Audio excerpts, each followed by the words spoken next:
Friends இதான் புதுமை பண்டம் பார்த்துடுங்க. முன்னாடி சர்ச்சில் எல்லாம் கொடுப்பாங்க. நான் ஒரு டைமுக்கு 2 தடவை வாங்கி சாப்பிடுவேன். நல்ல ருசியாக இருக்கும். இது எப்படி பண்ணணும்னா, இதுக்கு தேவையான பொருள் கருப்பட்டி, பழம், தேங்காய். இதுக்கு பாளையங்கொட்டை பழமாக இருந்தால் நல்ல ருசியாக இருக்கும். அது ஒரு இனிப்பு புளிப்பும் சேர்ந்துருக்கும் பற்றில, அதனால நல்லா இருக்கும். கருப்பட்டி, தேங்காய், இந்த 3 பொருளும் தான் தேவை.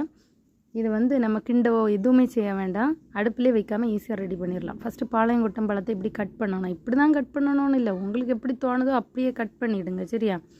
நான் கொஞ்சம் பார்க்க டீசெண்டாக இருக்கட்டுமே இப்படி கட் பண்ணியிருக்கிறேன். இனி கருப்பட்டி. இது கல் ஒன்றும் இல்லை, அதனால் அப்படியே போடுறேன். கருப்பட்டி, தேங்காய் போட்டுட்டு இந்த கரண்டி வச்சு நல்லா மிக்ஸ் பண்ணணும். கை வச்சே பிசையலாம், ஆனால் பார்க்க நல்லா இருக்காது இல்லையா? அதனால் நல்லா மிக்ஸ் பண்ணிவிட்டு தண்ணி எதுவுமே ஊற்ற வேண்டாம். ஒரு 5 நிமிஷம் மூடி போட்டுட்டு நீங்கள் எடுத்து பார்த்தீங்கன்னாலே அந்த கருப்பட்டி லேசாக கரைஞ்சி ஒரு மாதிரி அந்த தண்ணி நயப்போடு இருக்கும். சரியா? பார்த்தீங்களா? இப்போ அழகாக இருக்குது, ரெடி ஆகிட்டு. ஏலக்காயெல்லாம் போடலாம், போட்டு அதை ஒருக்கா கடிக்கணும், துப்பணும். அதனால் இதுக்கு அதெல்லாம் போட வேண்டாம். என் பசங்களுக்கெல்லாம் நல்லா பிடிக்கும் பார்த்துடுங்க. நல்ல பழுத்த பழமாக இருக்கணும். ஆஹா, ரெடி ஆயிடுச்சு. என்னோடய வீடியோ பிடிச்சா லைக் பண்ணுங்கள், சேனலையும் சப்ஸ்கிரைப் பண்ணுங்கள். பாய்.